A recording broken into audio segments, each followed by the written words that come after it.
embajador de la República Argentina en China desde el año 2015 al 2019.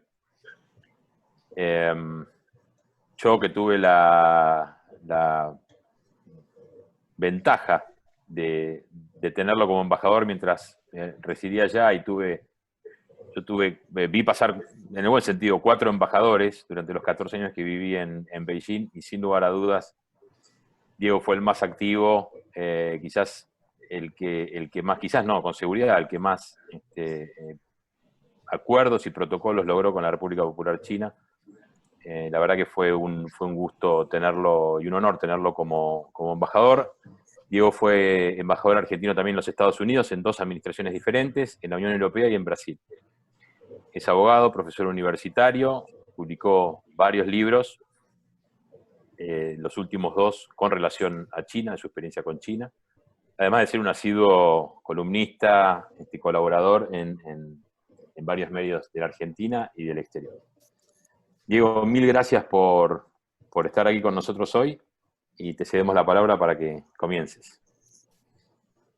Bueno, es un gusto estar con todos ustedes, por supuesto muy en particular aquí con Sergio, con Carlos, al que me une ya toda una vida de amistad y de cosas en común. Yo quiero ir muy al grano, si aprovechamos el tiempo, y quiero primero marcar, para entender lo que está pasando. ¿Se me está escuchando bien? Perfecto. Sí, perfecto. Marcar cómo estaba el mundo en diciembre del 2019. 6 meses atrás había 2 temas centrales que eran realmente la situación internacional. Todo lo demás era decoración. Y estos 2 temas eran, uno, lo que llamábamos la guerra entre China y Estados Unidos. A mi juicio, en ese momento, mucho más una negociación que una guerra. 2 países que construyeron la mayor alianza entre 2 países en la historia de la humanidad. Nunca hubo una relación con tantos intereses comunes como los que habían construido al año pasado China y Estados Unidos. 2 números para ejemplificar claro eso. 40% de las reservas del Banco Central chino, bonos del Tesoro norteamericano.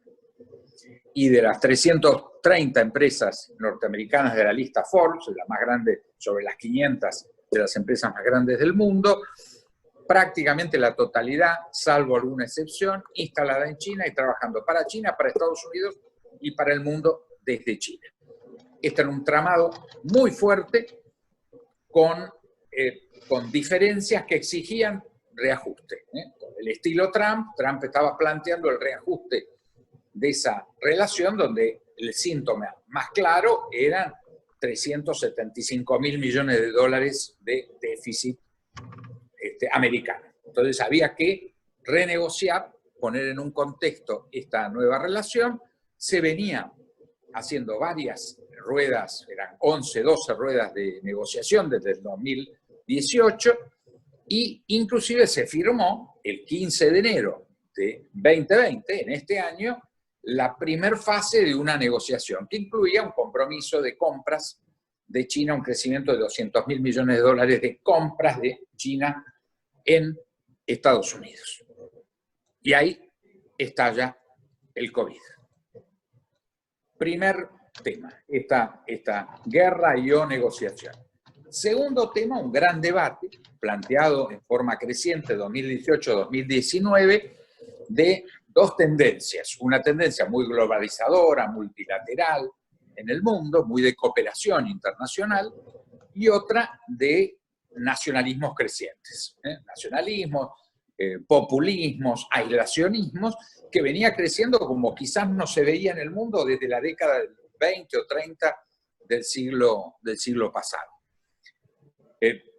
Esto tiene expresiones muy claras, dando solo algunos nombres. Trump en Estados Unidos, López Obrador en México, Bolsonaro en Brasil, Modi en India, el Brexit como expresión nacionalista inglesa, nada más y nada menos que saliendo de Europa. Los gobiernos de Europa Central anti-europeos, siendo miembros de la Unión Europea. Es decir, un movimiento muy fuerte de estas 2 corrientes. Y ¡pum!, estalla el COVID. ¿Cómo altera este fenómeno planetario que hoy estamos sufriendo tanto en la Argentina? Que sin lugar a duda vamos a volver al mismo debate de diciembre, pero fortalecido. Aquellos que sientan que están inscriptos en esta corriente de pensamiento nacionalista, autárquica, etc., van a decir, miren lo que pasó con el COVID, van a hacer lo de Trump, desfinanciemos la Organización Mundial de la Salud, olvidémonos de la Organización Mundial de Comercio, cerremos fronteras, cerremos inmigración, vivamos con lo nuestro. Y por otro lado, la corriente más globalista, en la que yo me siento más partícipe, que vamos a decir todo lo contrario, no al contrario. El COVID demostró que desde lo sanitario requiere más cooperación en el mundo, por eso necesitamos una mejor Organización Mundial de la Salud, con más recursos, más capacidad de intervención, más agilidad, etcétera, porque van a venir otras pandemias en el mundo. Esta no es la única mutación de virus o la última que ha ocurrido, y por lo tanto el mundo tiene que estar mejor preparado para las que vienen. Hay que fortalecer eso, y tenemos que fortalecer la Organización Mundial de Comercio, y tenemos que fortalecer el turismo y los flujos de inversión y los flujos de financiamiento. Exactamente lo contrario, pero por lo tanto vamos a tener un debate muy grande, recrudecido. Lo de la agenda de diciembre va a tener estos dos temas centrales. Volviendo al primer tema, la guerra Estados Unidos-China, vamos a encontrarnos con un clima de mayor hostilidad. Lo que parecía que en enero era el inicio de la negociación, se le cayó el andamiaje electoral a Trump, que lo tenía prácticamente ganado en todas las proyecciones, le aparece el COVID, 40 millones de desocupados, se derrumba la economía, hoy está Biden 8 puntos arriba y una perspectiva muy complicada para Trump.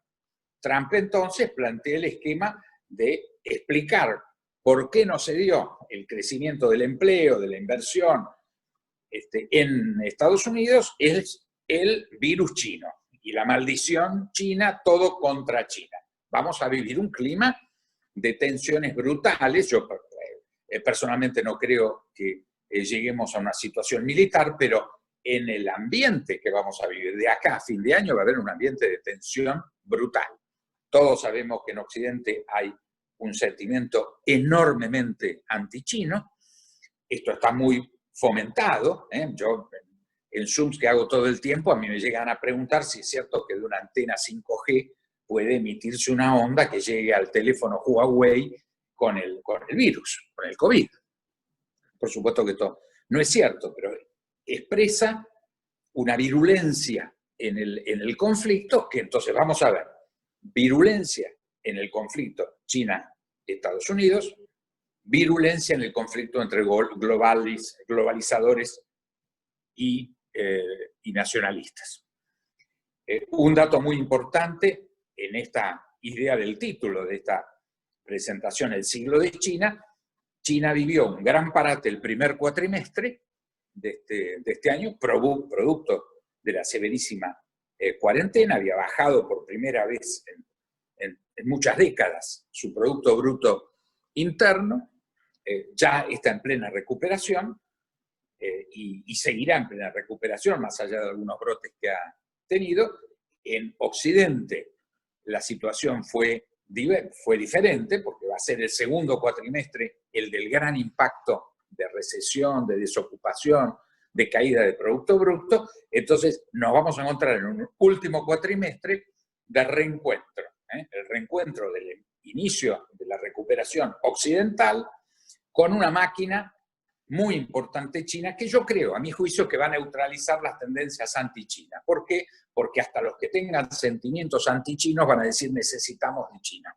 Esa máquina enorme, esa locomotora, va a tener tal participación en la recuperación del último cuatrimestre del año que va a ser un punto que va a permitir achicar la virulencia del enfrentamiento entre China y Estados Unidos.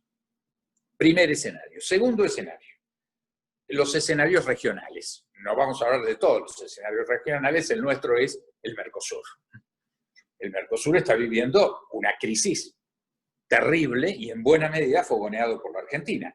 Nosotros hoy no tenemos agenda bilateral con ninguno de los 5 vecinos, ni los 3 miembros plenos, ni los 2 miembros asociados, Chile y Bolivia. Situación muy grave, porque yo les recuerdo que en 1994 hicimos la primer constitución por consenso en la Argentina. Porque desde la constitución histórica original de 1853 a las posteriores y reformas, siempre fue una imposición de ganadores a derrotados. La de 1994 fue firmada por unanimidad. Estaba desde el Chacho Álvarez al coronel Rico, firmando ese texto. Y en ese texto hay un hecho extraordinario que no lo tiene ninguna constitución de la región, que es definir a la Argentina como parte de una región en integración y tener preparado el país a través de nuestra Constitución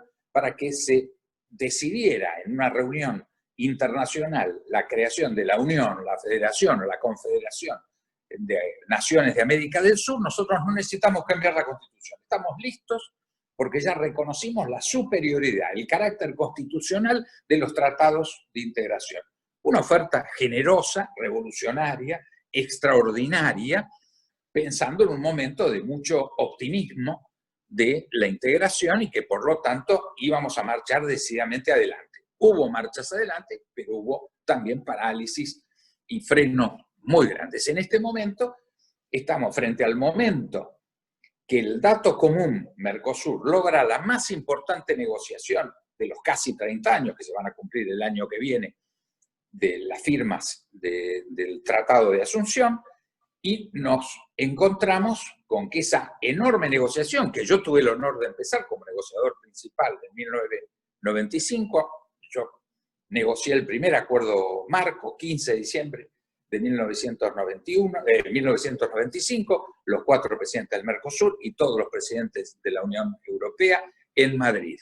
Ahí se lanzó este proceso que termina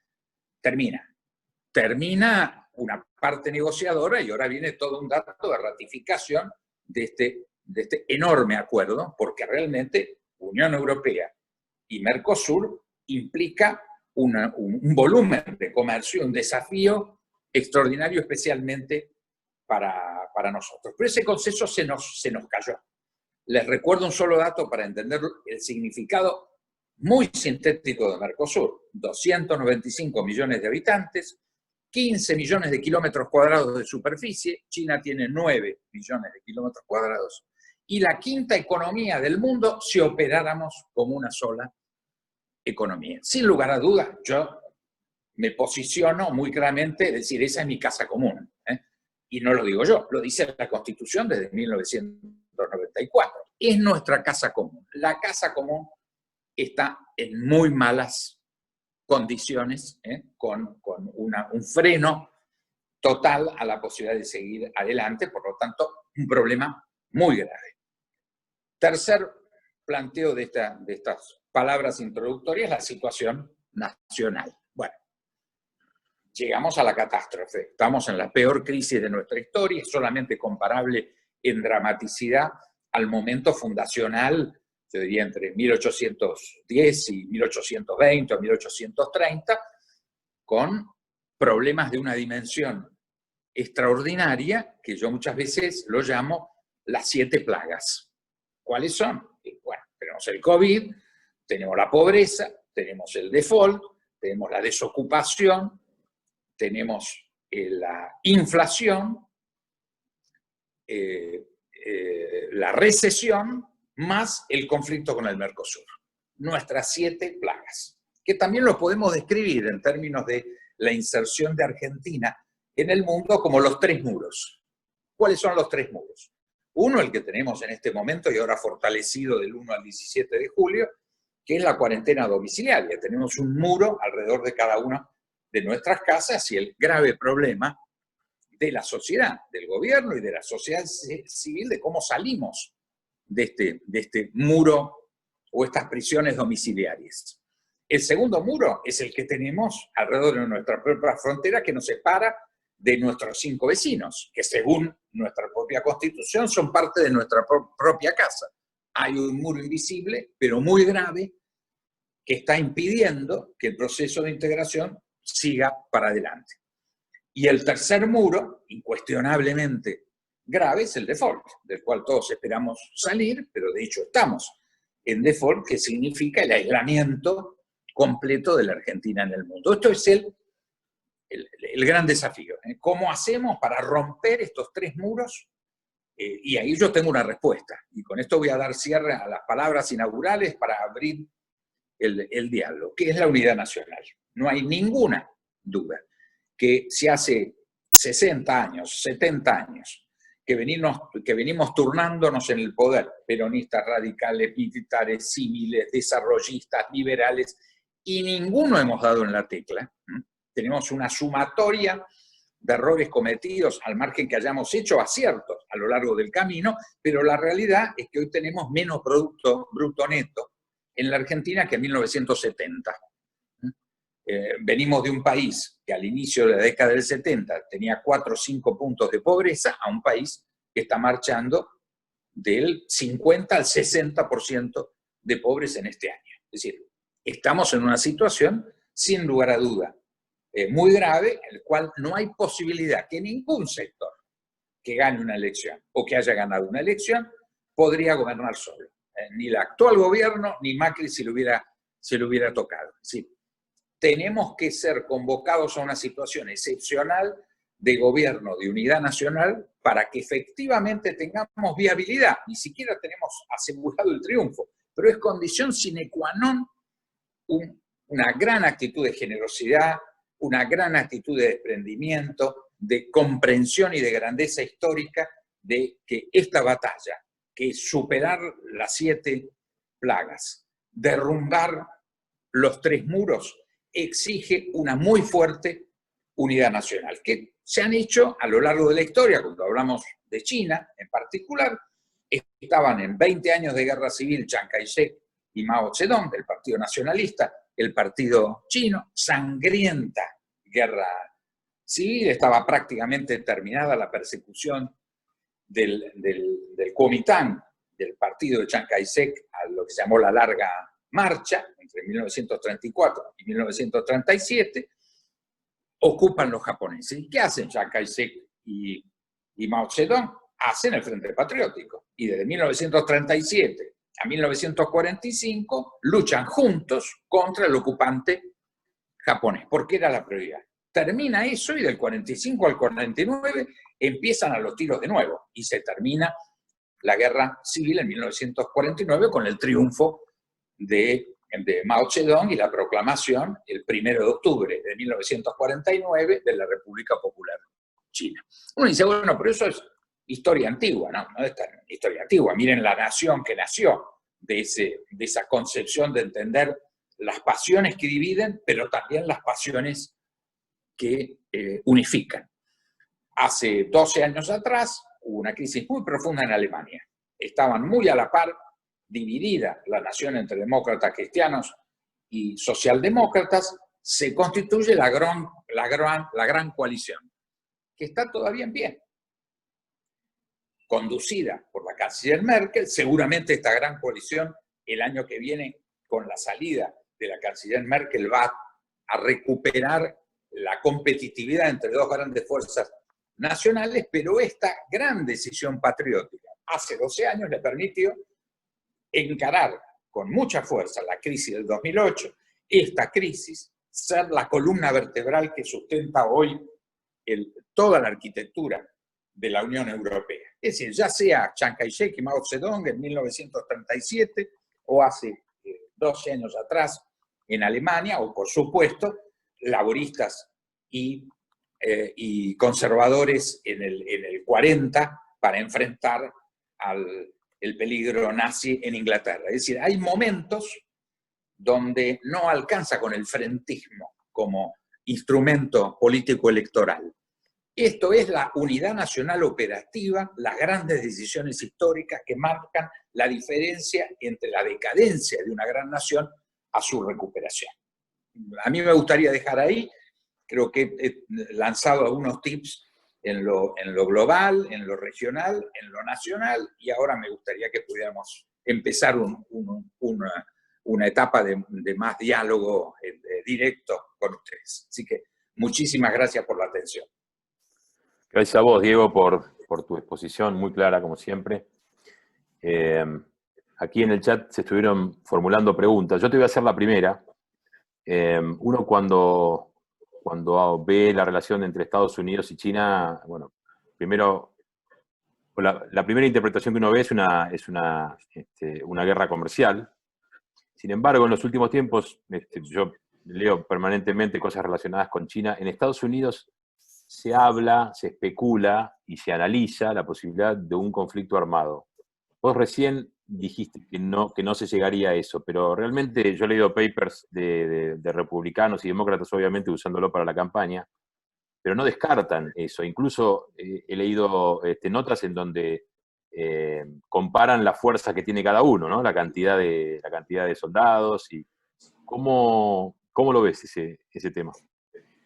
Bueno, yo creo, y coincidiendo con el espíritu de tu pregunta, que la mayor belicosidad está planteada en papers y en publicaciones del lado norteamericano. Que es algo obvio, porque este enorme imperio norteamericano tiene una historia muy activa desde su fundación. Recordemos que los Estados Unidos de América en 1620, cuando vienen los primeros colonos, eran el 3 o 4% de la superficie actual de Estados Unidos, y después por compra, por invasiones de sectores que estaban controlados por indios, por naturales, los pueblos autóctonos, después la mitad de México en 1848, después su primer gimnasia interimperial con un imperio en decadencia, España, y se quedan entonces con Filipinas, con Cuba, con Guam, con las Indias y la Solomon. Monta su primera expansión, eso fin del siglo XIX, después Teddy Roosevelt con el Canal de Panamá y el control de América Central y la definición de patio trasero en América Latina, luego las dos participaciones en la Guerra Mundial, en la Guerra de Corea, en la Guerra de Vietnam. Es decir, una larguísima trayectoria ofensiva. O sea, la tradición de una poderosísima civilización guerrera, sin lugar a duda, está en la esencia de los Estados Unidos de Norteamérica. China no tiene esta tradición. La verdad, ha tenido más agresiones e invasiones que invasiones desde China al exterior. Fueron los mongoles y los manchús, que tuvieron siglos de conquista dentro de China. Guerras, la verdad, tuvieron una en el año 62 con India, que salió a Ankar, no fue una buena experiencia para China, y en 1979 una guerra sangrienta, que la cual nadie habla, porque cuando se habla de la guerra de Vietnam, uno piensa en Estados Unidos con Vietnam, no de Vietnam con China. Y los chinos no hablan nunca de esa guerra, y además perdió. Entonces, cuando uno piensa en que efectivamente hoy es un poder militar, hoy tiene un presupuesto que es 1/3 del presupuesto norteamericano, pero es suficientemente grande, que tiene poder nuclear, o sea, sin lugar a dudas es un poder militar. Ahora, no hay un solo teniente que haya tirado un tiro. O sea, la experiencia militar china, si salen todos juntos para adelante, no sé cuándo se empiezan a chocar entre ellos. A mí me recuerdan mucho, y lo digo con admiración, a la civilización italiana, de lo cual nosotros somos todos hijos, mucho más ligado al banquete y la celebración con alcohol y con comida que al combate. Entonces, esto también es un dato importante, por suerte es así, porque si tuviéramos una historia de gran agresión militar china y la pusiéramos en la cumbre de la pirámide, enfrentada con otra gran potencia militar, estaríamos al borde de un enfrentamiento militar. Porque dos energía semejante terminan en una guerra, no habría duda. Yo creo que aquí hay una gran comprensión china de que la carta militar no sirve. O sea, el gran desarrollo de los últimos 40 años chino se hizo sin tirar un tiro. O sea, China tiene muy claro que la paz es un instrumento del desarrollo, del desarrollo interno y de la ocupación internacional del espacio que está ligado a la paz y no de ninguna forma a la guerra. Hoy China es el socio principal de 130 países en el mundo y no producto de una expansión de ninguna forma militar. Entonces, por suerte, este elemento que genera, como uno dice que se necesitan tango, dos para el tango, para una guerra se necesitan dos. Aquí hay un imperio que tiene una conciencia muy grande de su poder militar, tiene la séptima flota navegando en aguas del Mar de la China. Una de las cosas que nos va a dar periodísticamente materia de preocupación es que va a haber fricciones, va a haber situaciones de primera página de los diarios donde el tema militar, como lo dije, va a estar presente. Pero yo creo que es tal, por suerte, a este punto llegamos con una interrelación tan estrecha entre la agenda china y la agenda norteamericana que yo presiento, puedo estar equivocado, pero este va a ser un siglo de tensiones, pero que esta presencia china con crecimiento pacífico va a generar el nuevo fenómeno de una enorme negociación, mucho más que de un enfrentamiento, y de la transnacionalización de las empresas. Yo, ¿cómo me imagino Huawei en los próximos 30 años? Como una empresa donde haya capitales chinos, norteamericanos, europeos, donde ya en las empresas se pierda la conciencia de empresa extranjera, que en los nacionalismos es un dato muy importante. En la transnacionalidad, que yo creo que viene, nos vamos a encontrar con empresas que van a tener una tendencia a operar en el mercado de Shanghái, en Singapur, en Londres, en Nueva York, y donde va a ser difícil saber realmente en qué momento uno va a tener que tener una figura por día para saber si hay más presencia de uno o de otro, y donde los grandes accionistas van a ser accionistas del 10% de la empresa. Por ejemplo, Mercedes-Benz hoy, no hay duda que es una industria de bandera en Alemania. ¿Quién es su mayor accionista? Una empresa automotriz china que tiene el 10%. Es el máximo accionista de Mercedes. Y yo creo que esto abre una tendencia que se va a transformar en la forma de licuar los conflictos. Para eso, ¿qué vamos a tener que hacer los diplomáticos y los políticos? Perfeccionar los mecanismos de eficacia de conducción política para poder lidiar con estos fenómenos de transnacionalidad empresaria, donde ya hay empresas que son mucho más importantes que países de desarrollo intermedio.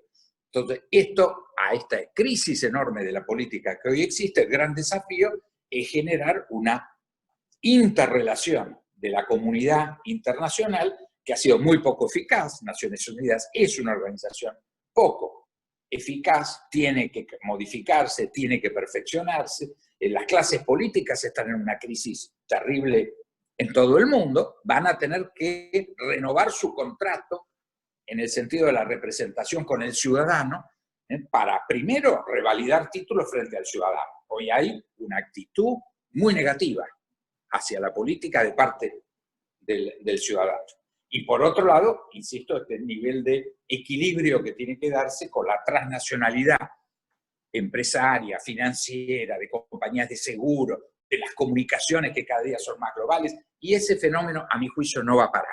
Entonces, se necesita una renovación, una audacia, una nueva capacidad de dirigir. El mejor ejemplo de la historia vieja es Angela Merkel, que se entronca con una decisión histórica en 1991-92, cuando cae el muro y Helmut Kohl tiene que tomar la decisión de la unificación alemana, pide un informe al Bundesbank, al Banco Central Alemán, para ver cuál era la paridad entre el marco oriental y el marco occidental.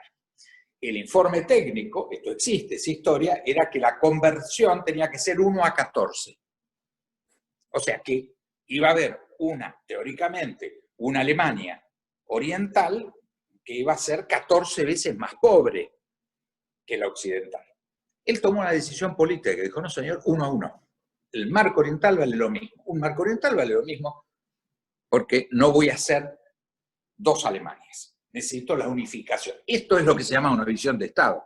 Gracias a eso, una joven científica de Alemania oriental, en ese momento pudo llegar a ser Angela Merkel hoy.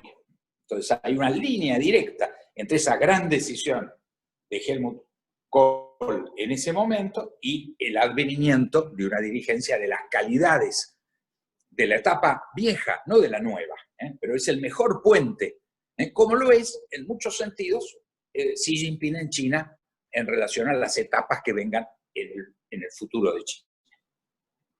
Gracias, Diego. Le vamos a pasar la palabra a la doctora Cristina Tapias-Assot, que es la secretaria general de la Cámara y que está haciendo maravillas ahí, seleccionando entre tantas preguntas de los participantes. Cristina. ¿Qué tal? Buenas tardes, Diego, ¿cómo te va? ¿Qué tal, Cristina? ¿Cómo andás? Bueno, vamos a empezar con la pregunta de Néstor Restivo, que nos pregunta respecto de las inversiones en la Argentina, de las inversiones chinas. Cuando la situación de la pandemia pase, ¿qué sectores serán más atractivos para las inversiones chinas? Y si las mismas corren riesgo en tanto se agrava la disputa con Estados Unidos en América Latina. Por ejemplo, el caso del BID. Sí, desde ya es una pregunta muy pertinente y muy difícil de contestar. Podemos analizar escenarios. El primer escenario que tenemos que analizar es que para que un país, cualquiera sea, incluyendo Argentina, sea atractivo en un esquema de inversiones que sean más que anecdóticas, son dos elementos centrales. Uno, que no seamos un país que aplica impuestos a las exportaciones. Somos el único país del mundo que hace semejante despropósito. El producto de nuestros desequilibrios, siempre decimos que es por esta única vez, que es necesario, que es temporario, etcétera, pero ya se han transformado en una realidad permanente. Bueno, si no tenemos un esquema claro y un programa que demuestra que esa es una excepcionalidad que a través de un programa vamos a superar y por lo tanto Argentina va a fomentar sus exportaciones, un país que tiene un mercado interno no atractivo, porque somos un mercado, además hoy, con 50% de pobres, pensar que la gente va a venir al mercado interno argentino a trabajar, estamos anunciando mañana el cierre de 100.000 comercios. O sea, olvidémonos de ser atractivos si no tenemos la claridad, ahí insisto, la necesidad del gran programa de unidad nacional para no seguir discutiendo qué hacemos, sino poner en práctica una propuesta que esto claramente lo dejemos enterrado con un programa de recuperación. El segundo, no hay ninguna duda que cuando tenemos dos mercados de cambio, dos para hacerlo chico, hay como 5 o 6 tipos de cambio, pero centralmente dos, uno blanco y uno negro. Y significa que si un capital chino o de cualquier otro lugar llega, lo primero que hacemos le robamos el 100%. Porque le vamos a dar 70 pesos, o menos por dólar, y el dólar vale el doble.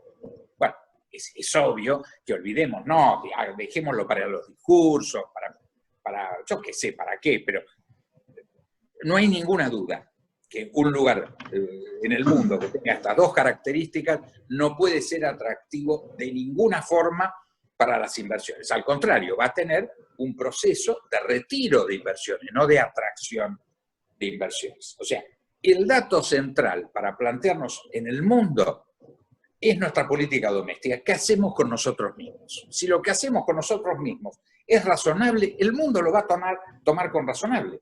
¿Qué es lo que hace un argentino razonable con su ahorro? Lo fuga, no es un delito. Lo fuga porque la experiencia demuestra que lo que no fugó se lo van a robar o se va a desvalorizar.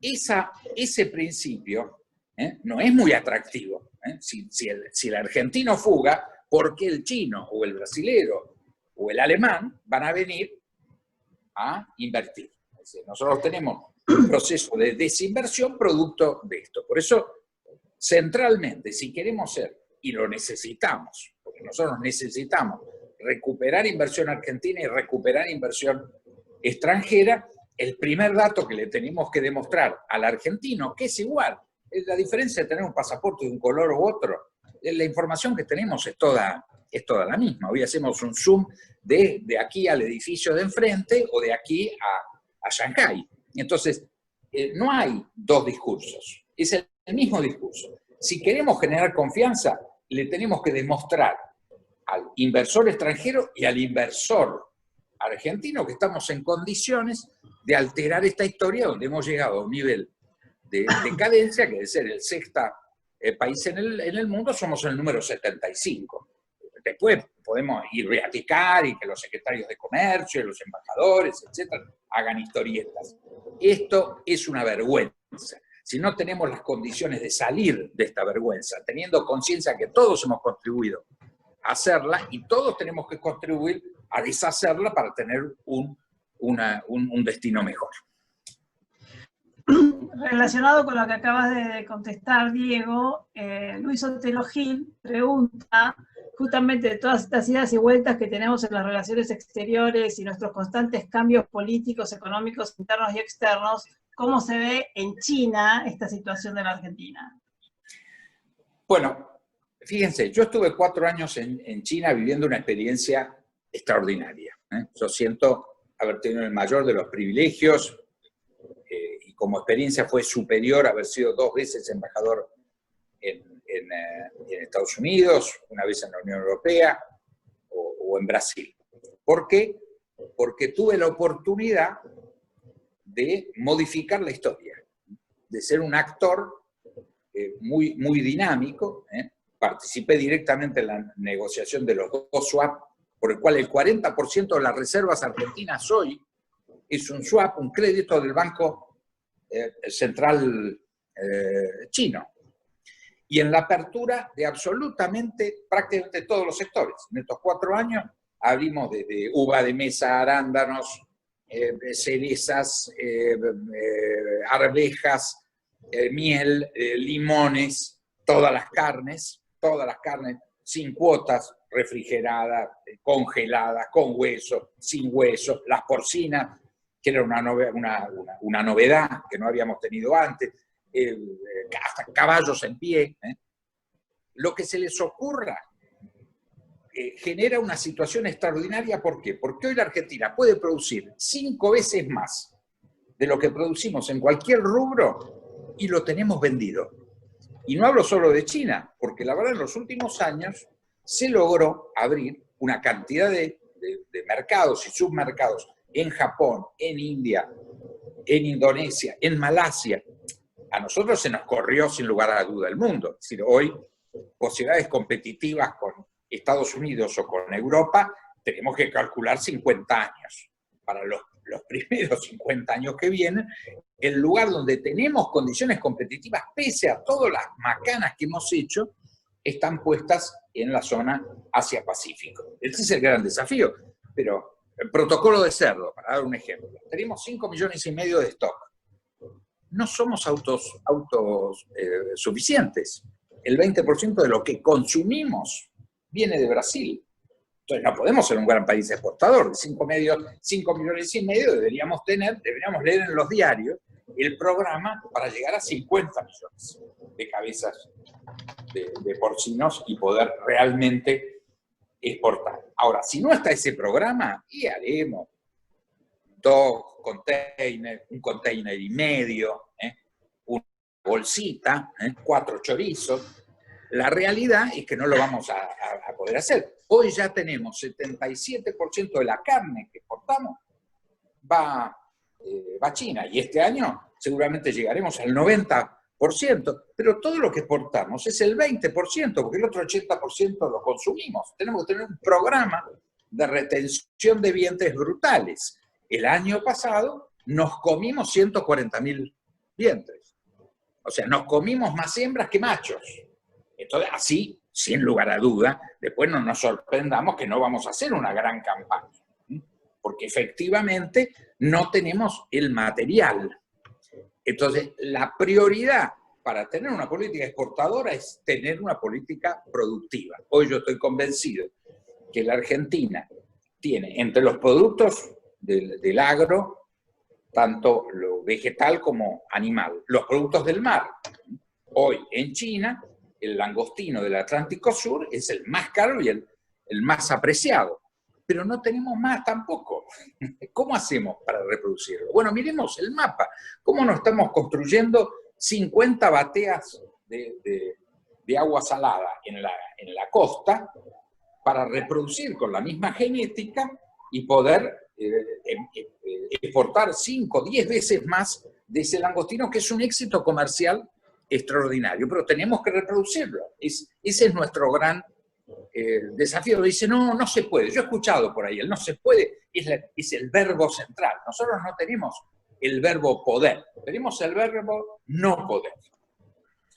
Bangladesh está haciendo eso. Si Bangladesh lo hace, ¿qué lo podemos hacer nosotros? Ahí se terminó el argumento. Ni hablar de, por supuesto, petróleo y gas, tanto fósil como shale. Y ni hablar de minería. Cuando uno ve los números de países que tienen estructuras parecidas a nosotros, como pueden ser Perú o Chile o Australia, donde está la gran diferencia es en el desarrollo de la minería.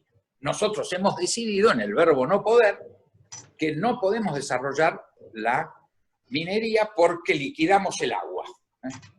Entonces, en Mendoza había un proyecto que empezó y se frustró y se sigue frustrando, de potasio de 6.000 millones de dólares, con China interesada en invertir, pero decimos no, minería mata el agua y liquida el vino. Mentira, está probado en Chile o en Australia la absoluta posibilidad de hacer minería con cuidado de la naturaleza, preservando el agua dulce y pudiendo lograr vinos de una extraordinaria calidad. Entonces, es muy fuerte la máquina del no poder. Ahora, con la población que tenemos y con los recursos extraordinarios que tenemos, hoy nuestra única agenda es el programa de unidad nacional que quintuplique las producciones tradicionales. No tenemos nada, no tenemos que ser ni siquiera demasiado originales. Fruta, verdura, productos del agro, granos, aceites, harinas, pescado, productos minerales que van desde el oro, la plata, el potasio, el litio, gas, petróleo. Bueno, es incomprensible cómo hemos podido acumular tanta estupidez, porque esto es lo que tenemos que entender, y que esa estupidez no está en las 1.800 villas del Gran Buenos Aires, está en la clase dirigente argentina, porque donde la clase dirigente argentina se ponga en marcha, y ponga en marcha un proyecto de producción, ese fenómeno no va a seguir multiplicándose. Alcanza con ver, porque esto es muy importante, miremos qué pasó con esas 1.800 que hoy el COVID nos lo muestra en blanco y negro. El COVID es casi un castigo de Dios, pero con alguna justicia en esto, porque demuestra los contrastes brutales. Entonces, miremos qué pasó con los 1.800 barrios o villas miserias existentes en el Gran Buenos Aires. Hemos hecho una máquina de producir pobres en continuo. Cuando uno dice, no, la señora Cristina regalaba subsidios. Bueno, la señora Carolina Stanley, que no sé en qué country estará escondida, distribuyó más subsidios que la señora Cristina. Entonces, si no tenemos la crudeza de decir que el kirchnerismo y el macrismo fuimos productores de pobres, no asumimos con vergüenza, nos tenemos que poner colorados, decir qué vergüenza que hemos hecho. Entonces, en vez de estar acusándonos, buscando quién le graba a quién, yo hace 30 años que sí que me están grabando los teléfonos, porque ha sido un deporte de todos los presidentes en la historia, saber a ver quién salía con quién tenía un amante, quién tenía un problema con la secretaria. Ha sido fascinante el mundo de la estupidez, pero repetidamente. Entonces, si queremos hacer eso, bueno, tomemos una decisión parlamentaria, terminemos con esta tontería de una buena vez, y pensemos cuáles son las prioridades que tiene efectivamente el país. O sea, poniendo nuestros recursos naturales en movimiento, resolvimos todos los problemas y resolvimos todos los problemas de política exterior, porque la Argentina no tiene conflictos mayores, somos los mayores productores, conjuntamente con nuestros vecinos, de alimentos del mundo, eso ya nos da una carta de cambio extraordinaria, y somos importantísimos productores de minerales, de petróleo, de gas. Es decir, si hay algo que nos caracteriza es que Dios nos puso toda la riqueza, pero también nos puso a nosotros para compensar. Entonces, este es el drama que tenemos. No tenemos un problema de cómo se llama el ministro de Relaciones Exteriores. O se habla inglés o no habla inglés. Normalmente sería lógico que hable. Pero yo creo que si resolvemos esto podemos tener un ministro que no hable inglés y no tendríamos ningún problema. Nuestro problema es que no tenemos la producción que nos permite enfrentar lo que ya es absolutamente cíclico y patológico, que es la crisis de balanza de pagos. No tenemos los suficientes dólares ni para enfrentar nuestros compromisos externos, ni para desarrollarnos interiormente. ¿Cómo se hace eso? Es una vergüenza. Yo el pobre señor Guzmán, yo lo veo chiquito, más bien tímido, poco pelo. En esto me siento muy identificado, porque como ustedes verán, ustedes saben que no hay cosa que yo odie más que un joven y con pelo. Al menos Guzmán es joven, pero pelado. ¿Cómo vas a decir que no tenemos dólares? No sobran dólares. Nuestros dólares son todos estos productos que podemos producir 4 o 5 veces más en un quinquenio. Entonces no nos faltan dólares. Lo que nos falta es la decisión de producirlo, que es un fenómeno totalmente diferente. Bueno, Diego, relacionado con lo que estás hablando de la producción de alimentos, etcétera, vamos a 2 preguntas que tenemos que están parecidas. Una es de Gervasio Siciliano, que pregunta sobre si hay interés en una inversión muy grande de China en la producción de porcinos. De los que pregunta, según la experiencia que vos tenés en el interés chino por conseguir carne porcina, ¿qué puede preferir el empresario chino? Si comprar establecimientos de productores argentinos o solamente asegurarse el rol de un importador mayoritario. Mira, a mí me causa, si no fuera que me da una profunda angustia y tristeza, yo leo los chivos de algunos amigos, porque además conozco los productores que hablan ya de 80.000 millones de dólares en inversiones porcinas, etc. Ojalá algún día sea cierto. Ahora, para que eso sea cierto, tenemos muchísimo que trabajar. Yo en esto de los mayores consorcios porcinos chinos, estoy hablando a diciembre, la mayor inquietud era comprar cabeza y pezuña de chancho. Entonces, yo creo que en esto la capacidad mitomaníaca de Argentina, de hablar de la Argentina potencia, no se la voy a contar a ustedes la han practicado o sufrido, o las dos cosas al mismo tiempo. Más, entre la audiencia que está acá, puede haber alguno de los autores de esas notas que salen en los diarios de cómo nos van a llover dólares. ¿Se acuerdan de la lluvia de dólares del presidente Macri? Él se la creía, y en cualquier momento nos vamos a creer que van a venir a pelearse por instalar criaderos y frigoríficos en la Argentina, pero seamos sinceros, calculemos que venga un señor chino que quiera producir cerdos. En el de primera zaranda, le robamos la mitad de la plata. Imagínate que venga con una inversión de 50 millones de dólares. Bueno, 50 millones se los sacamos. Le pagamos la mitad de lo que vale ese producto que él trae. Después, si trae la plata, se va a encontrar con que él tiene que hacer un costeo de lo que cuestan los criaderos, de lo que cuesta la fábrica. Todos sabemos que para una inversión el costo financiero es el costo financiero del país donde se hace, no del origen. O sea, encima, imaginemos a este pobre chino que no existe, por supuesto, no, tontos no son. Entonces, le robamos la mitad de su inversión apenas llegó. Después le decimos, todo el crédito que quiera. 50, 60, 70% de interés anual. Están locos. En el mundo el crédito está bajo para financiar actividades en países. Tiene Chile, Bolivia, Paraguay, Uruguay, Brasil, con todos los líos que tiene 7% de inflación. Entonces, ni soñando se puede pensar en eso. Y después se cubrió todo eso, su entusiasmo masoquista lo llevó a perder la mitad. Después, perder una fortuna usando un financiamiento que tiene al 2 o el 3% financiando en Argentina. Después de todo eso le vamos a sacar el 33% en retención.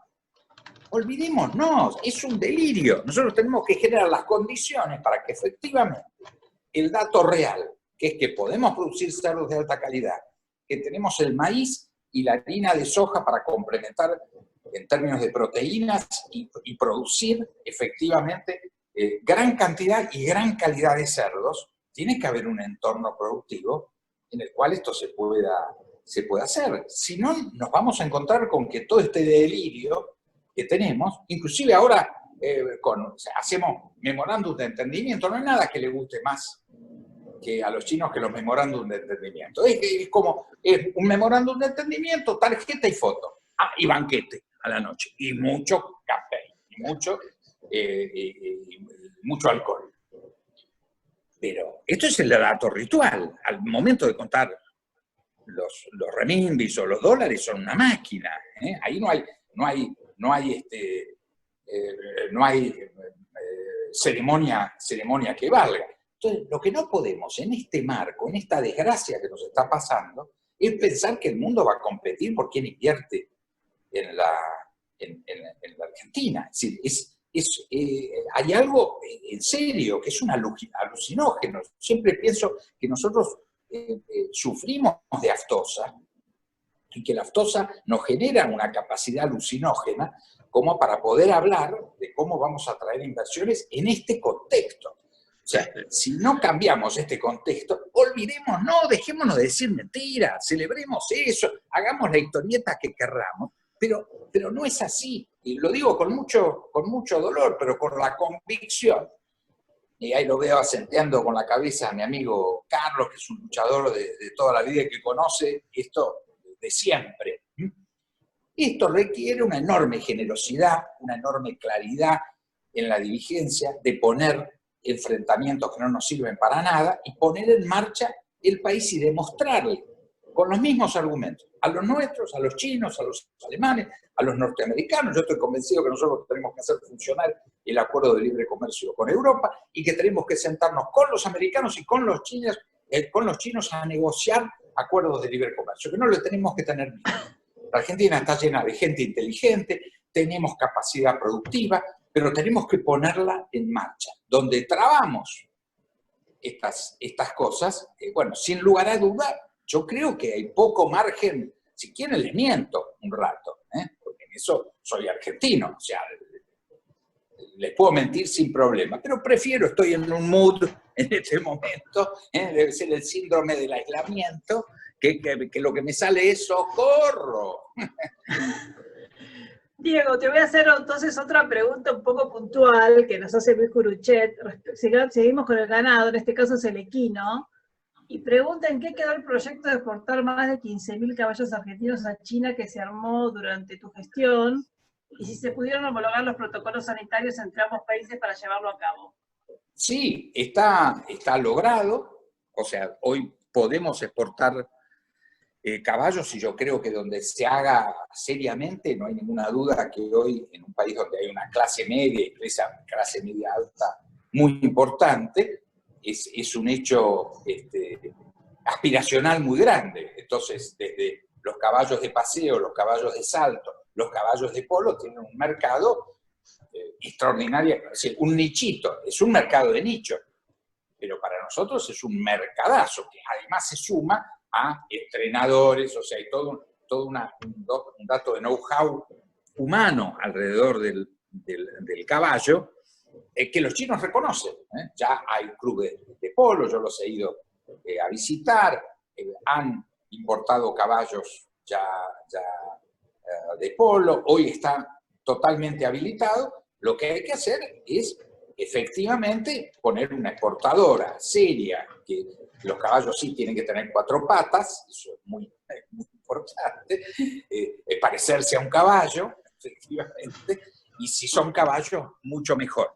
Pero no hay secretos. Hoy hay avidez, reconocimiento de la calidad argentina que la tenemos, y yo creo que para nosotros, como un mercado muy específico, no hay ninguna duda que tenemos todas las condiciones dadas como para instalarlo y trabajar este mercado. Ahora, por supuesto, hay que tener la constancia, el dato de volcar la información en forma regular, asistir a los compradores que están interesados, pero yo veo alrededor de Beijing ya hay 4 clubes de polo, pero que si hacemos la proyección de unos años para adelante van a ser 20.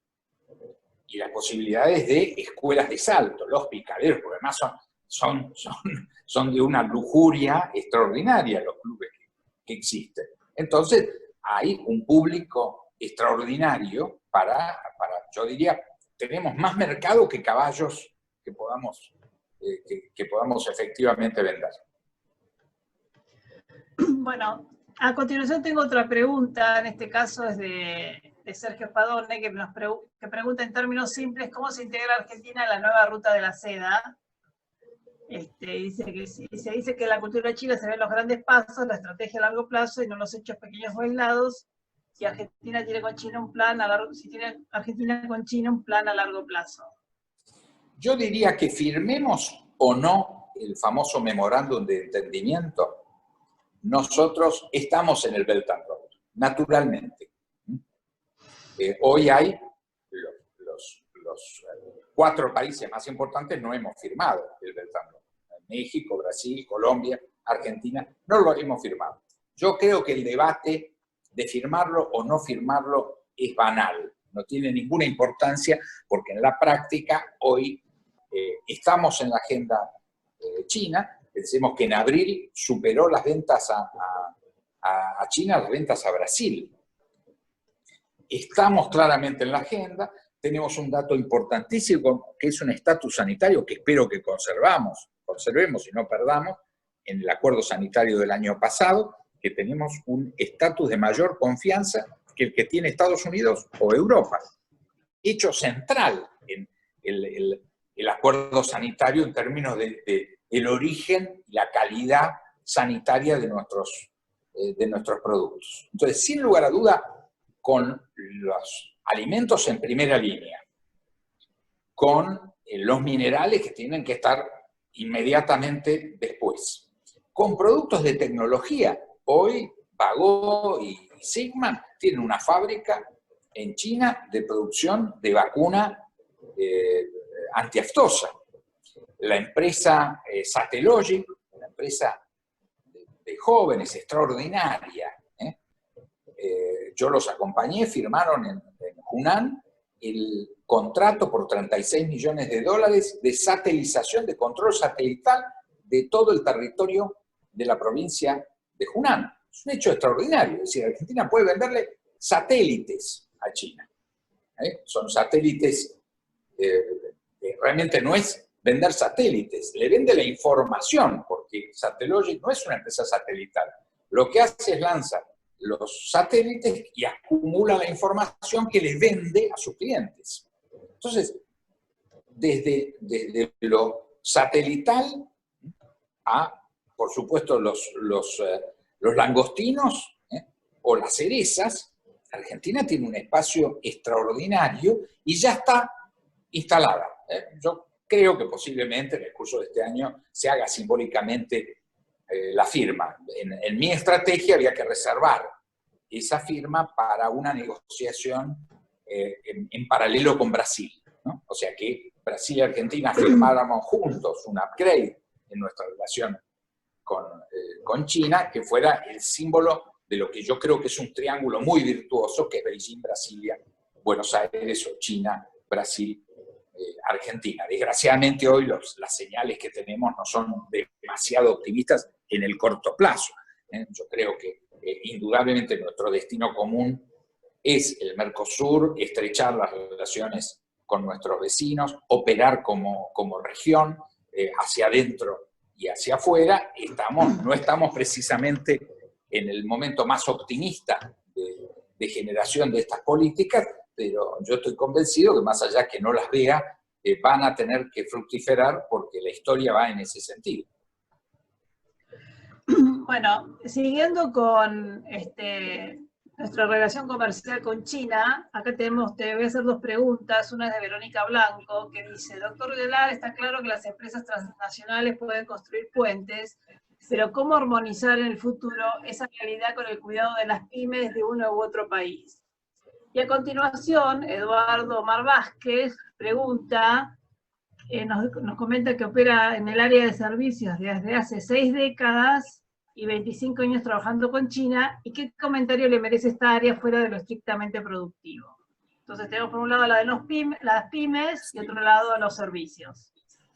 Sí, yo estoy convencido que una de las grandes mentiras nacionales, a la par con cómo desarrollamos las exportaciones, es nuestras pobres pymes, que son doncellas menores de edad a las que violentamos permanentemente, y les prometemos cosas que nunca cumplimos. Esta es dolorosamente la verdad. O sea, no hay discurso de ningún presidente, de ningún ministro de Economía que no se ponga adusta la cara y ponga cara de serio cuando menciona a las pymes.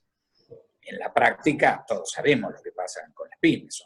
Realmente están en una situación dramática, ni hablar de la coyuntura específica de la cuarentena. Pero efectivamente no tenemos una política entendiendo la fragilidad. La estadística en Estados Unidos demuestra que en primer intento el 80% de las pymes que se fundan fracasan. Lo que pasa es que el sistema permite recambiarlo. O sea, que el que inicia una aventura de pyme, aunque le vaya mal, tiene segunda vuelta, tercera vuelta. O sea, es un sector que requiere de su dinamismo porque está muy condenada.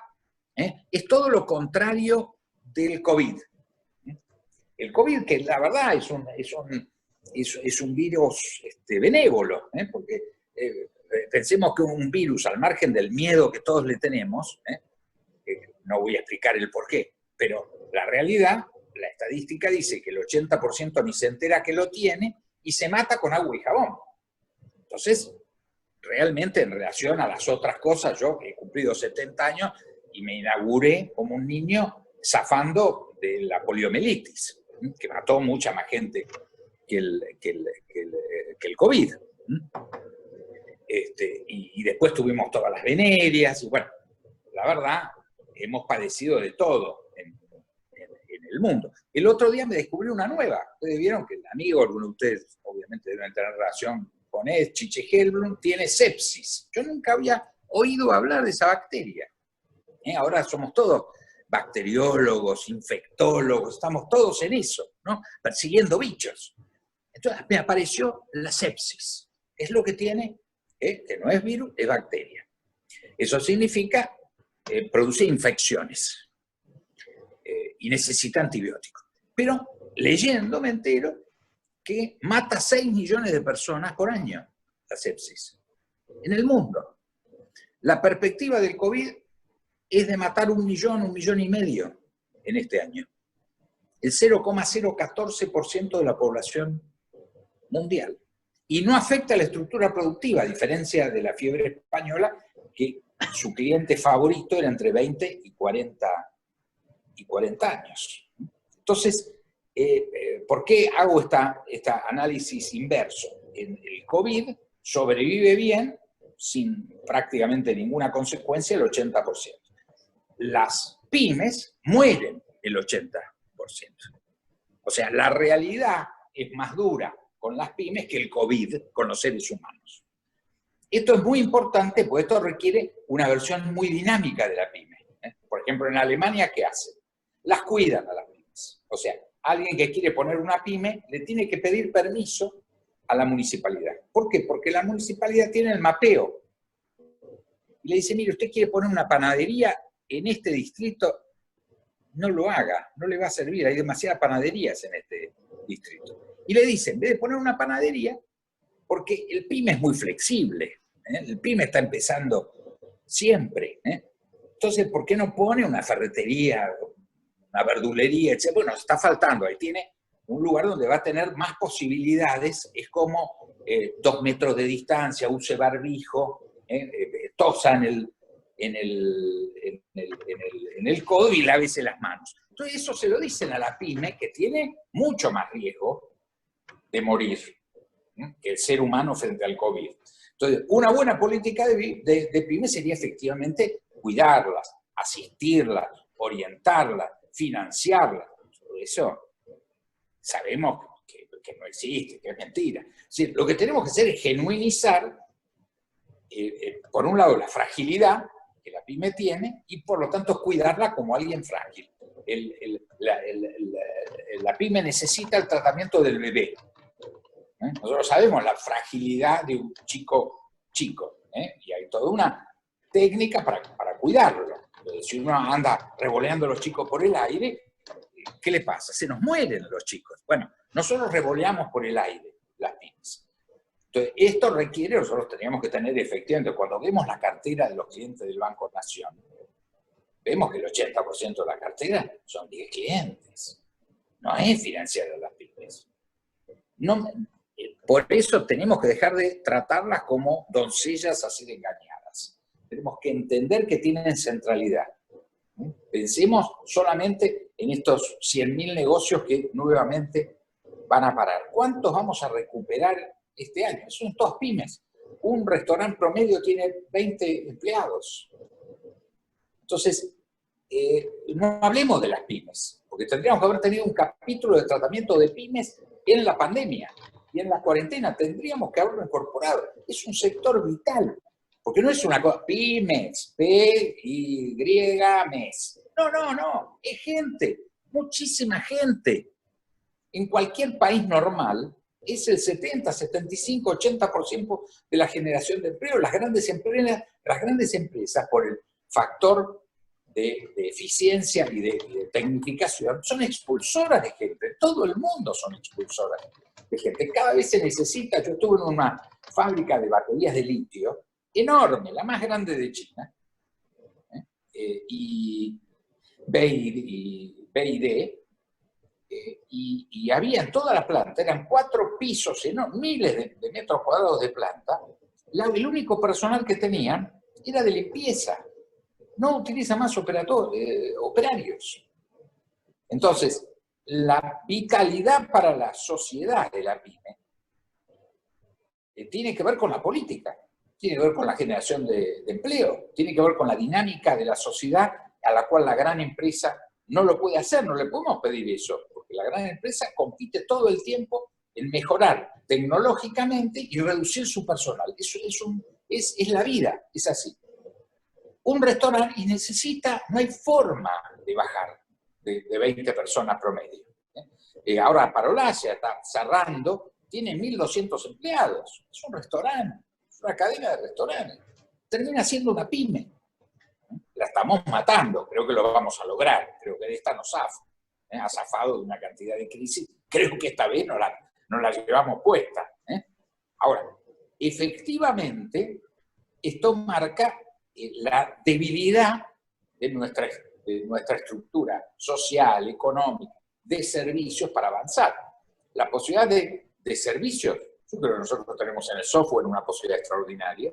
Mencioné lo de Satellogic porque es una empresa que conozco bien, la ayudé mucho en China a que se le abran las puertas, y es una empresa es una pyme tecnológica con gente muy joven, que trabaja con gran vocación, etc., y puede prestar. Conocí la fábrica de helicópteros que había en la provincia de Buenos Aires y que fue a sacarse una foto Mac, creo que también esta chica, ¿cómo se llama? Vidal, estuvo también para sacarse fotos. Nunca hicimos nada, ya creo que debe haber cerrado. Yo ya bronca y de tristeza.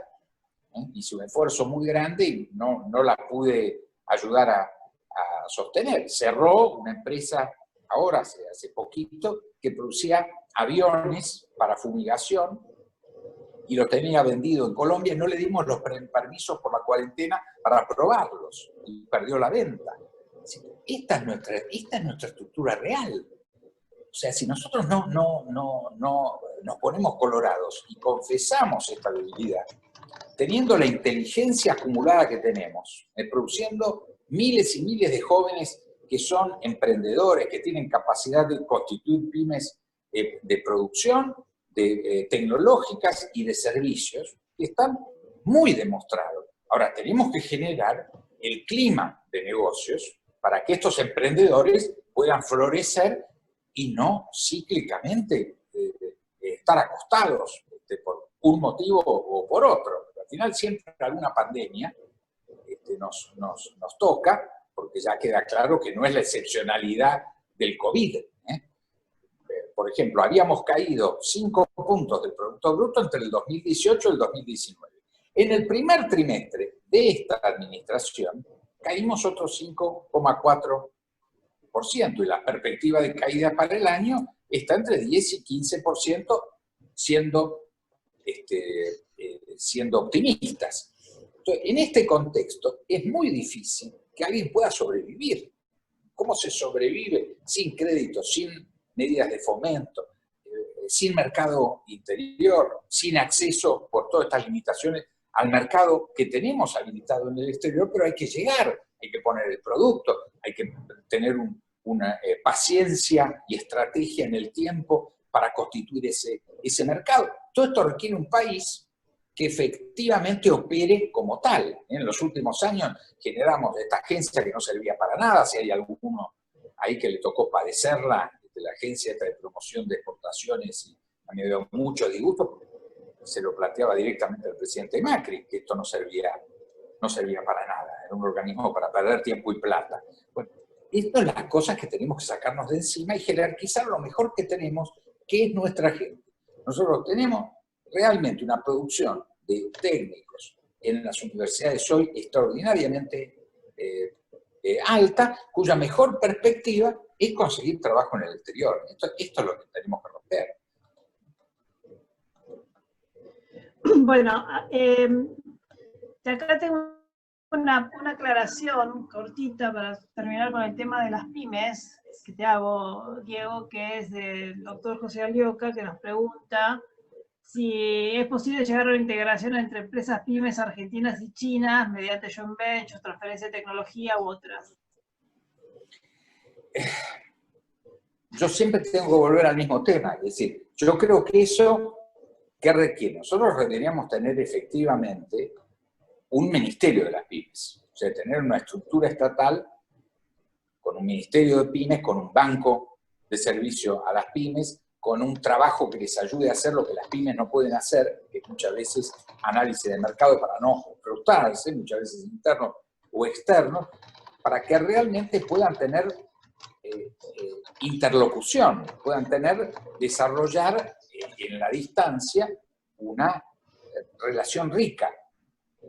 Yo creo que esto hoy no existe ese marco para poderlo desarrollar. Pensemos que una pyme argentina es una super micro empresa.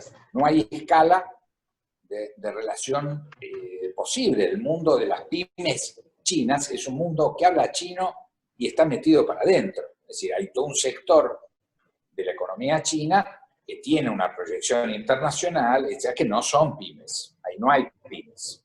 Sí. Una pyme del sector exportador o articulado es como Techín, más o menos. Entonces, es muy difícil la paridad de establecer este tipo de relaciones. ¿Esto qué necesitaría? En China especialmente, que esas pymes estuvieran lideradas por un ministerio. En China es muy importante el Estado. Esta idea de que el Estado no sirve, que nosotros tenemos, no la tienen los chinos. Entonces, si nosotros tendríamos un aparato de pymes con garantías oficiales, etcétera, y un ministro a la cabeza que transpirara con esos empresarios, para además consorciarlo muchas veces, o sea que 5, 6, 10 pymes de la misma actividad puedan constituir una empresa. Todo ese trabajo tendría, por supuesto, inclusive en el Estado chino, un interlocutor muy, muy interesante, que lo jerarquizaría, le daría bola, estaría interesado en articular con nosotros. El problema nuestro es, yo me acuerdo, yo hice el acuerdo de deporte, firmaron los dos presidentes de cooperación deportiva. En ese momento había un secretario de deporte, McAllister, también muy solidario con él porque es más pelado que yo, o sea, ya en ese nivel casi tenía admiración de mi parte. Entonces había interés, yo empiezo a vincularlo con el Ministerio de Deporte, con la Asociación del Fútbol Chino, con otras asociaciones por deporte. Entonces me llama una vez McAllister y me dice, me gustaría hacer una propuesta, estoy preparando una propuesta para mandar a China, me dice, 3.000 entrenadores de fútbol. 3.000. Yo no soy muy afín al fútbol, la pelota, qué cosa interesante. Pero muy humilde, con un dato de realismo, le digo, mira, me parece muy interesante, pero a mí me parece que debemos empezar con 30. 10 en la zona de Beijing, 10 en la zona de Shanghai, 10 en la zona de Guangzhou, porque tenemos los consulados, la embajada, que podemos asistir a estos jóvenes entrenadores que tienen que llegar, instalarse en escuelas o en clubs, les va a costar el idioma, les va a costar la comida, van a tener todo un... Entonces, si hacemos una experiencia de 30 exitosa, después llegar de 30 a 3.000 me parece más viable. No, pero acá tenemos, bueno, me hizo todo, fin de la historia, en 4 años no mandamos uno. Tuve pedidos, etcétera, de escuelas, etcétera. Yo inventé y fundé la Escuela de la Amistad Chino-Argentina, una escuela con 2.000 alumnos, con enseñanza de español, el coro canta el himno argentino mejor o igual que el mejor coro argentino, estudian, hacen un viaje por año a la Argentina, etc. No hubo caso, nunca me respondieron, no pude instalarle que lo pagaban, no había que regalarlo, le pagaban el pasaje y le pagaban un contrato en principio a 1 año. Bueno, mundo del fútbol que yo conozco, no les voy a hacer nombre, porque toqué todas las puertas. Pedí, me arrodillé, lloré. Nada, no pudimos conseguir para la Escuela de la Amistad Argentino-China ojo, cuando estamos hablando de un entrenador, estamos hablando de un chico de 20 años cuya formación fuese profesor de educación física. No estamos hablando de Gallardo. No, estamos hablando de un chico con el nivel de profesor de educación física, joven, que quisiera vivir esa experiencia. No conseguimos uno. Entonces, este es el problema que tenemos que encarar. Y el mundo del fútbol es un mundo importante, reconocido en el mundo. ¿Cómo puede ser que no podamos abastecer en este nivel que sería el dato de servicios? Esto es un claro ejemplo de que tenemos que modificar profundamente nuestras conductas públicas y privadas para hacer esto, porque finalmente River, Boca, San Lorenzo, algunos de ellos, hablé con todos los presidentes, lo sabe bien Carlos, yo conozco, mi agenda me permite, no es que yo mandaba una nota al ministerio y decía, mándenme uno, me cruzaba de brazos. Siempre digo, como un buen embajador, 50% golf y 50% whisky. Como yo no juego al golf, tomo whisky, me entretengo trabajando, pero con la mayor vocación. O sea, mi comunicación no era mandar notas y esperar instrucciones del Ministerio de Relaciones Exteriores. Y se los tengo que confesar, la reacción, por ejemplo, en estos 4 años no hubo una empresa ni un sector que hiciera análisis de mercado. Análisis de mercado, es decir, mandar 2 chicos jóvenes con los teléfonos y hacer una compulsa de los precios en 10 supermercados, para tener en claro quiénes son nuestros competidores. Yo mandé en el 2017, hicimos un esfuerzo en la embajada y los consulados, que realmente el equipo se comportó bárbaro, porque lo hicimos sin recursos, por supuesto con los teléfonos haciendo fotos.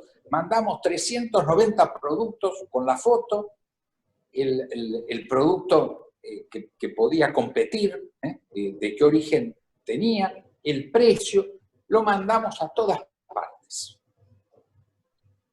Nunca recibí, les dije, miren, esto es primer paso, por ahí hay que trabajar, de estos 390 habrá que hacer una lista de 10, trabajemos sobre esto, es un aporte de la embajada y de los consulados, pero trabajemos para enriquecerlo.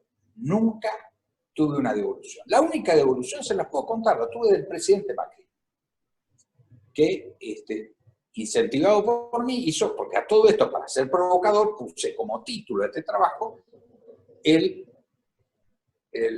supermercado del presidente Macri en China. Se acuerda que él insistía mucho con Argentina como el supermercado del mundo. Él lo leyó con mucho interés, le pareció muy interesante, hicimos una reunión en Olivos con el presidente de Molinos Río de la Plata, Arcor y Coto. Un poco como aquellos que tenían más a mano, está claro que no son pymes, pero tienen estructuras de producción propias y cautivas y fasones, estructura de distribución, capacidad financiera, etc. No les voy a dar demasiado detalle, pero se frustró. La verdad no. Salvo Coto, tiene una oficina, pero es más de compras de productos chinos para traer a sus supermercados, pero está haciendo, yo diría, de los tres, un esfuerzo. Arcor está colocando el bonobón que produce en México, no en Argentina. Y Molinos nada. Pero entonces, ¿cómo llegamos a la pyme si los grandes actores, que además pueden nuclear pymes, deberían ser jefes de fila que tuvieran un foco de atracción y les permitieran participar a las pymes con las que ellos sí trabajan en términos de mercado? Y yo creo que todo esto, si no lo alteramos de cuajo, nos vamos a encontrar con una post-pandemia que va a dar lástima. Esta es la verdad. Bueno, Diego, tenemos todavía un par de preguntas, pero bueno, vamos a tratar de sintetizarlas porque el tiempo nos apremia. Hay acá una pregunta de Esteban Guillandut, que te pregunta sobre una cuestión de Hong Kong, y se piensa que las protestas en Hong Kong pueden seguir creciendo después de la nueva ley de seguridad nacional de hoy, que puede dar cadena perpetua a los que protestan. ¿Gran Bretaña puede protestar por esto aún después del cambio de la soberanía de 1997? Nos fuimos un poco del tema, pero sí. Es una pregunta. No, yo creo que es un tema muy importante. Y yo ahí sí soy muy pesimista. O sea, yo creo que China, la República Popular China, siempre se sintió muy incómoda con el acuerdo de 1997, con Inglaterra. Lo aceptó bajo protesta, entendió que lo tenía que hacer, pero nunca se sintió cómodo. Se fue conviviendo con ese sistema hasta el año pasado, que el tema estalló con un gran descontento porque en Hong Kong hay una enorme crisis. Pensemos que en 1997, cuando se firma el acuerdo, la economía de Hong Kong es equivalente al 20% de la economía de toda China. Hoy es 1,5 puntos.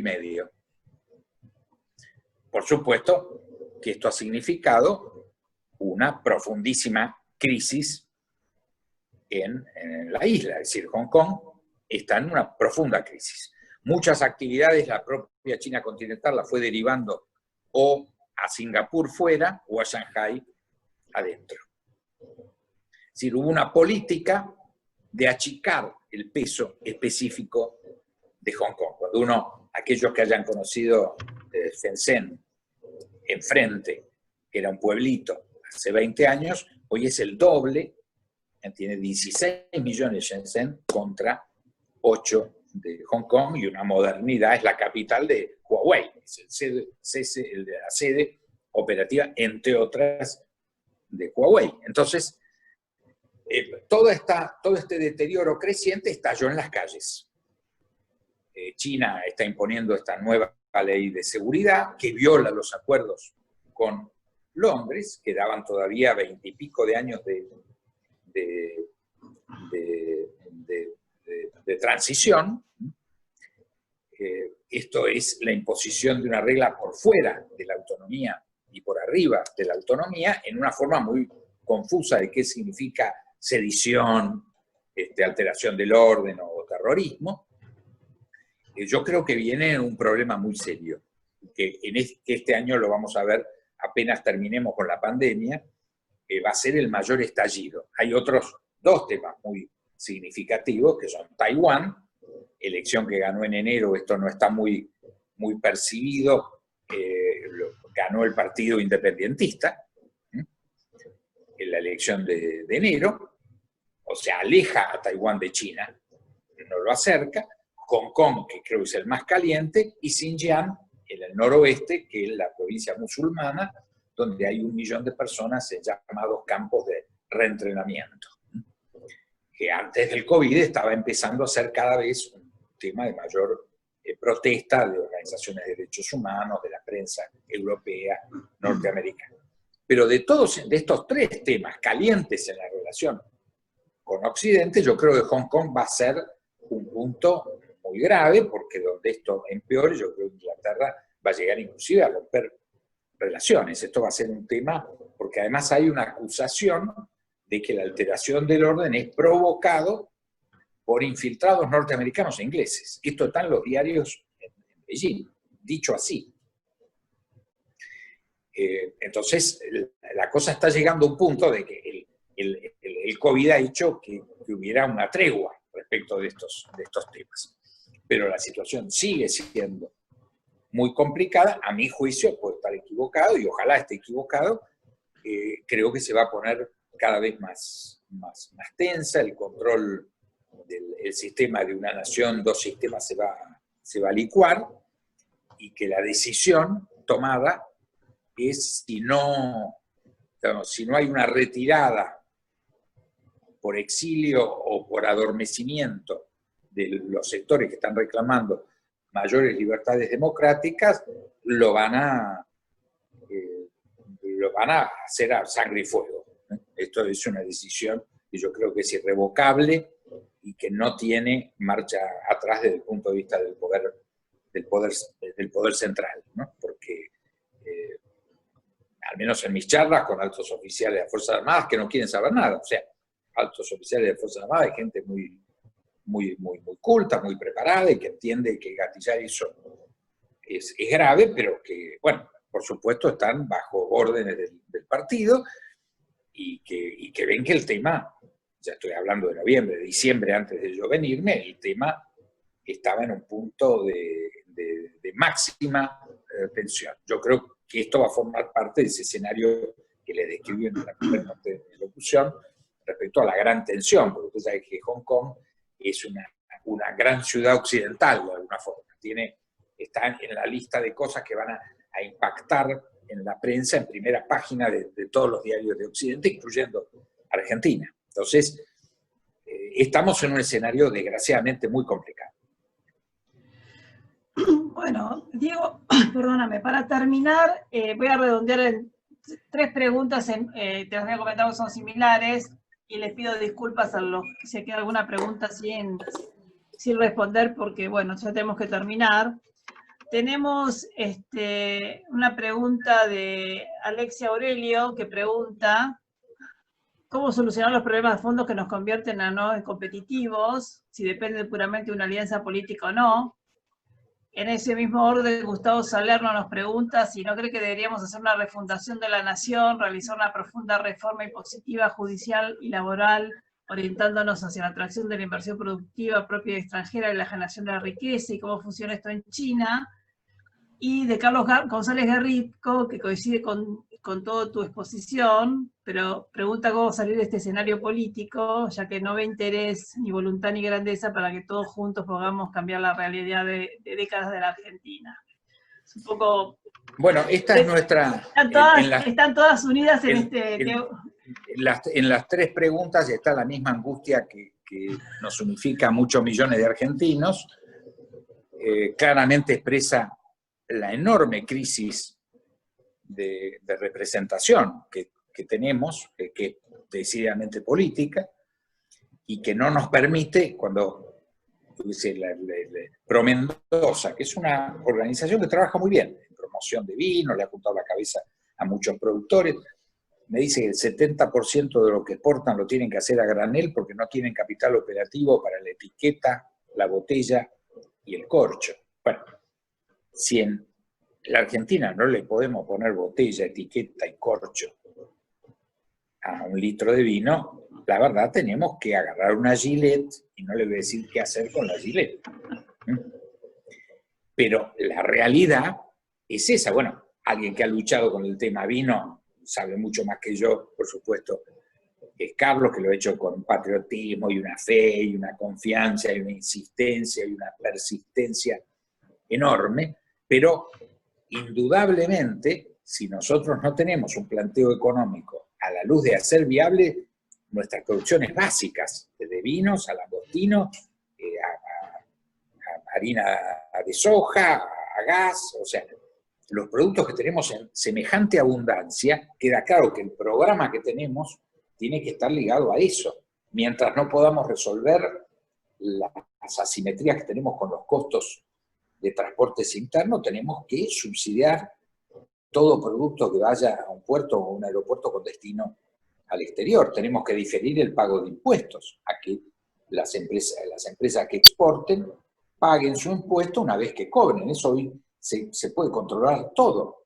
O sea, tenemos que hacer viable a las exportaciones porque es nuestro punto central. Nosotros necesitamos dólares, necesitamos producir dólares. Y tenemos dólares, son nuestros productos. Es decir, está claro que los presidentes se caen por crisis de dólares.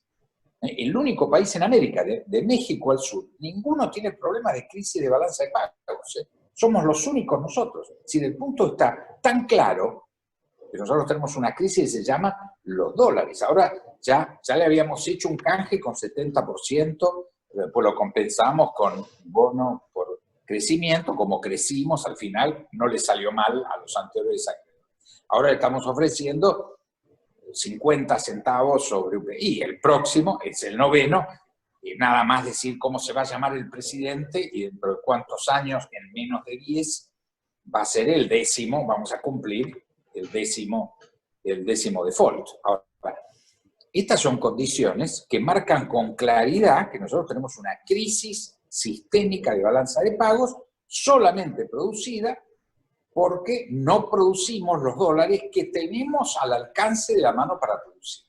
Ahora, hoy queda claro que el mercado es internacional, que un programa económico que no le permita a una bodega mendocina exportar y ganar dinero, por supuesto, o a cualquiera de las otras actividades primarias no lo puede hacer, es un programa no viable, es así. Y por lo tanto, esta está en el riñón de lo que yo llamo el acuerdo, ¿no? O sea, la propia China, para dar el gran logro de su apertura en 1978, fue armar los cordones costeros, donde convocó a la inversión extranjera, hizo un esfuerzo muy grande en industrialización para lograr, desde su superávit comercial, volcar ese superávit en su desarrollo interno. Ese esquema ya no es el esquema chino. China hoy crece mucho más sus importaciones que sus exportaciones porque ha tomado hace aproximadamente 5 años la prioridad del desarrollo del mercado interno, más que el desarrollo de su mercado externo. Argentina tiene condiciones naturales para hacer un gran proceso de priorizar a su sector externo. Tenemos la capacidad humana, tenemos las condiciones de calidad de producto, tenemos las condiciones climáticas, pero tiene que ser el eje de nuestro planteo. El último año de la administración de Macri le agregamos en toda la papelería año de las exportaciones, al 2019. Es un chiste de mal gusto, la realidad es esa. Ahora, esto tenemos que entender que si no lo transformamos en un programa que tenga sólido base presupuestario, parlamentario, político, reglamentario, que tiene que ver obviamente con una reforma fiscal muy importante, con jerarquizar que esos productos que vamos a producir y vender al exterior tienen que tener prioridad en la estructura productiva. Tenemos que tener claro eso. ¿Por qué? Porque, vuelvo a decirle, somos el único país, no solamente el único país que le tiene, por esta faltante, le aplicamos impuestos a las exportaciones en vez de fomentarlas.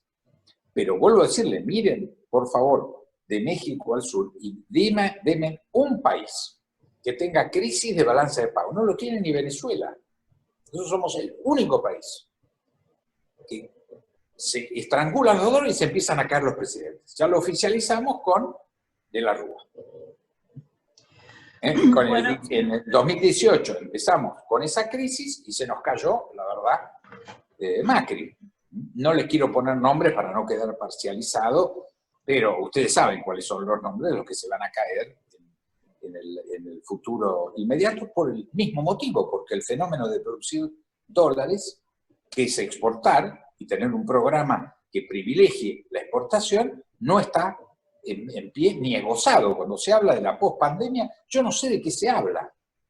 Yo, la verdad, si ustedes, por favor, si a alguno de ustedes les pido que le pasen mi WhatsApp y me expliquen qué significa la pospandemia. Bueno, Diego, la verdad, muy agradecido por todas tus respuestas. Quedaron un par sin contestar, que bueno, les pedimos disculpas a los que las hicieron, pero bueno, el tiempo es tirano y no queremos robarte más tiempo. Le voy a pasar ahora la palabra a Sergio Spadone y muchas gracias, Diego. No, gracias a ustedes. Bueno, Diego, agradecerte nuevamente, la verdad que siempre es un placer escucharte. Quería, antes de pasar la palabra a mi padre para que haga el cierre, agradecerle a las empresas que están auspiciando y haciendo posible este ciclo de conferencias, a nuestros sponsors. Oro Síntesis es una empresa de informes y cobranzas internacionales, socio de la Cámara de muchos años. PP Logística es líder en logística, just in time, depósito fiscal, y además es la empresa que hoy hizo posible que hagamos este Zoom. Tenemos también al estudio Wilson Rae, Michelle y Lagos Mármol. Gracias a Jax, que está presente por el apoyo.